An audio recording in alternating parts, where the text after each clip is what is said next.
મને ગુજરાતી સારી રીતે તો નથી આવડતું, પણ થોડું થોડું બોलू શકીશ। आदर्श पंतप्रधान जिनको बोला जाएगा, जो सिर्फ देश हित का सोचते हैं, लोगों का सोचते हैं, दोनों में कहीं बैलेंस बिगड़ना नहीं चाहिए। इनको भी उतना ही महत्व दीजिए, उनके इश्यूज़ को उनकी तरह टैकल करिए, इनके इश्यूज़ को इनकी तरह टैकल करिए। इट्स अ ड्रीम एक्चुअली कि मैं उनसे कभी मिली नहीं थी, लेकिन वो जिस स्टेज को शेयर करेंगे वो स्टेज को मैं शेयर करूँगी। यामिनी जी, आपका स्वागत है मुंबई समाचार में। मुंबई समाचार को बहुत बहुत धन्यवाद कि आपने मुझे चुना इंटरव्यू के लिए। Thank you very much. Yamini ji, 5 दिन बाकी है इलेक्शंस को, मतदान होने वाला है, तो आप क्या फील कर रहे हो? आप एक्साइट हो, नर्वस हो? क्योंकि आप लड़ रहे हैं, 2 टाइम सांसद बन चुके हैं अरविंद सावंत से। आपके मन में क्या चल रहा है? ना मैं एक्साइट हूँ, ना मैं नर्वस हूँ, मैं बैलेंस हूँ और मैं एकदम स्टडी जा रही हूँ, कुछ टेंशन नहीं है मुझे।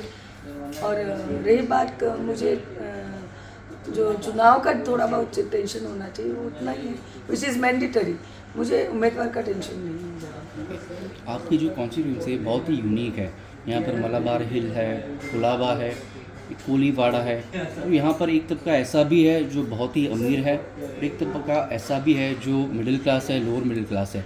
तो उनके लिए आपके मन में क्या है विकास की योजना?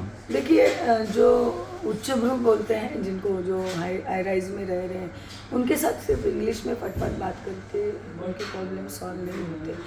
उनको वैसे भी कुछ भी नहीं चाहिए रहता, वो एक हेल्प करके आके आपको वोट करते हैं, लेकिन उनसे कनेक्ट रहना बहुत ज़रूरी होता है। दूसरी चीज़, उनके आसपास की सराउंडिंग उनको जो जिस तरह से चाहिए उसको मेंटेन करना लोक प्रतिनिधि का काम है। दूसरी चीज़, सारा काम मोस्टली करना पड़ता है वो स्लम्स और जो कॉमन पर्सन है, कॉमन लोग हैं, कॉमन मतदार है, उनके लिए करना पड़ता है। तो बस आप बैलेंस करना सीखिए, दोनों में कहीं बैलेंस बिगड़ना नहीं चाहिए। इनको भी उतना ही महत्व दीजिए, उनके इश्यूज़ को उनकी तरह टैकल करिए, इनके इश्यूज़ को इनकी तरह टैकल करिए। यहाँ पर हमने देखा कि बहुत सारी हमारी जो पॉपुलेशन है साउथ मुंबई में, वो गुजराती भी है और हमारा गुजराती अखबार है। तो उनके लिए खास आपके लिए कोई संदेश? एक संदेश ज़रूर कहना चाहूँगी। મને ગુજરાતી સારી રીતે તો નથી આવડતું, પણ થોડું થોડું બોલું શકીશ। ભૂલતા નહીં, ધ્યાનમાં રાખજો, તીર કમાન મારી નિશાની છે અને આવતે 20 તારીખને તમારે મતદાન કેન્દ્રને જઈને 3 નંબરના બટન દાબીને મને ભરઘોસ મતને વિજય કરજો અને આ દેશના વિકાસમાં તમારા પણ સાથ થશે। आज मोदी जी भी मुंबई में आए तो उनके बारे में बात करना तो बनता है। मोदी जी से आप मिले, उनसे बातचीत कभी हुई? नहीं, मैं नहीं मिली। मैं बस 17 तारीख को उनसे स्टेज पे मैं शेयर करूँगी। इट्स अ ड्रीम एक्चुअली कि मैं उनसे कभी मिली नहीं थी, लेकिन वो जिस स्टेज को शेयर करेंगे वो स्टेज को मैं शेयर करूँगी। आदर्श पंतप्रधान जिनको बोला जाएगा, जो सिर्फ देश हित का सोचते हैं, लोगों का सोचते हैं, ये नहीं सोचते कि किसी ने किसी को, मेरी पार्टी को कितना सपोर्ट किया, ये कौन सी जाति का है, कौन सी धर्म का है। घर इस हिंदुस्तान का तत्व है, जो सच की संस्कृति जिसे बोली जाती है कि सर्वधर्म समभाव, ये मोदी जी बहुत अच्छी तरह निभा रहे हैं। खुद के लोगों का सोच रहे, विकास हो रहा है, सबका विकास, सबका साथ, सबका विकास होते देख रहा है। कोस्टल रोड बन रहे हैं, यहाँ से अटल सेतु शुरू हुआ है। यंग जनरेशन तो बहुत खुश है कि वो ट्रैफिक में जो फंसे पड़े रहते थे, तो अगर अपनी गर्लफ्रेंड को मिलने जाना है तो वो फटाफट पनवेल से VTA भी आ सकते हैं। अगर नाराज़ भी नहीं होगी, अगर गर्लफ्रेंड मुंबई में रह रही है, वो अगर वो गेटवे ऑफ इंडिया में बैठी है तो वो फटाफट वहाँ से आ सकता है 20 या 25 मिनट में। सो जोक सपाट, लेकिन ये भी एक फ़ायदा हुआ है, ये विकास है और विकास हो रहा है। जगह जगह स्टेट गवर्नमेंट ने आपला दवाखाना मुंबई महापालिका के थ्रू बनाया है। आज 10 बजे रात तक, जब भी सुबह में खुलता है दवाखाना, तब से लेके 10 बजे रात तक दवाखाना खुला रहता है। हर तरह के टेस्ट वहाँ पे फ्री किए जाते हैं। किसके लिए? ये विकास ही है, लोगों को आरोग्य सुविधा देना, ये भी एक विकास है। क्योंकि लोग स्वस्थ रहेंगे तो विकास का मतलब बनता है, वरना क्या मतलब बनता है। तो ये विकास जो हो रहा है, ये मैं उस दिन मोदी जी स्टेज पे रहेंगे तो मैं भी स्टेज पे रहूँगी, तो ये एक यहाँ पे मैं ज़रूर एक्साइटेड हूँ। ओके। आखिरी 2 सवाल पूछेंगे। एक तो सबसे महत्व की बात आपने की कि ब्रेस्ट फीडिंग सेंटर्स है, आपने शुरू किए हैं सबसे पहले। तो आप सांसद बनेंगे तो क्या आप राष्ट्रव्यापी आप ये मेरा ये करना चाहोगे? सपना है एक्चुअली। मैं जब नगर सेविका थी तो मेरा ये सपना था मुंबई में हर पब्लिक प्लेस में वो बनना चाहिए, क्योंकि उसकी बजट की तरतूत की थी। नगर सेवक को कुछ और करना नहीं था, उसके वार्ड में एक भी बेबी फीडिंग सेंटर बनाता तो नाम बन जाता है। तो और नाम कैसे बनता है? जब लोग खुश होते हैं। नाम बनने के लिए आपको काम नहीं करना है, लेकिन जब लोग खुश होते हैं तो आपका नाम तो अपने आप बन जाता ये है। बहुत लेकिन इससे मैं राष्ट्रीय स्तर पे लेके जाना चाहूँगी। ये बहुत ही इम्पोर्टेंट इशू है, क्योंकि जो महिला है वो कोई संकोच करती है, कोई उनको शायद से बुरी नज़र से देखे भी, तो इसके लिए ये बहुत ही इम्पोर्टेंट इशू है। बहुत ही और अच्छा मेरा initiative है। पायलट प्रोजेक्ट है, मैं हवा में बातें नहीं कर रही हूँ, मेरा पायलट प्रोजेक्ट है।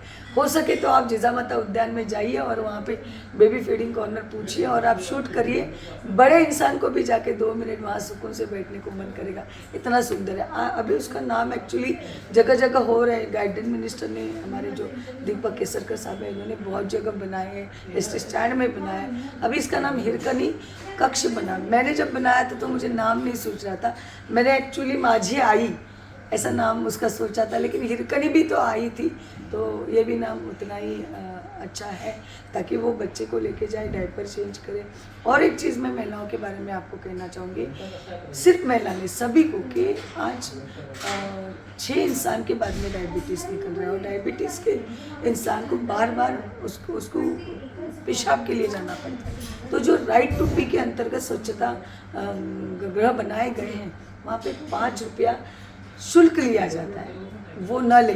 थ्रू आउट हिंदुस्तान वो शुल्क बंद करे। वैसे शुल्क है नहीं, जिनको चलाने को देते हैं वो लेते हैं, लेकिन ये मैं अगर मैं खासदार बनती हूँ, घर नहीं, मैं खासदार बनूंगी तो थ्रू आउट हिंदुस्तान इसको मैं बंद करूँगी। आखिरी सवाल हम पूछेंगे, इस बार का जो चुनाव है वो आर्टिकल 370 और राम मंदिर के मुद्दे पर भी हमारा लड़ा जा रहा है।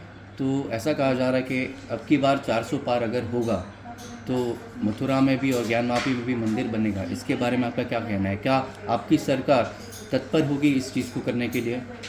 मुझे लगता है अब की बार 400 पार ये विकास का नारा है और लोगों का नारा है। जो जो लोगों की मांगे होंगी वो बनाया जाएगा। जो रिलीजन जग में है या हिंदुस्तान में है, तो सर्वधर्म समभाव में दोबारा कह रही हूँ, तो उनके हिसाब से काम होगा, विकास होगा।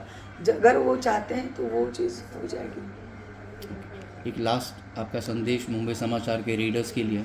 बहुत बहुत शुक्रिया कि रीडर्स लोग, आपका संविधानिक अधिकार है, आपको मतदान करना है। आप इस 20 मई को आप जहाँ कहीं भी हो, आप जाके आपका अमूल्य वोट आप आपके चहेते कैंडिडेट को दीजिए, वो ज़ाया जाने मत दीजिए।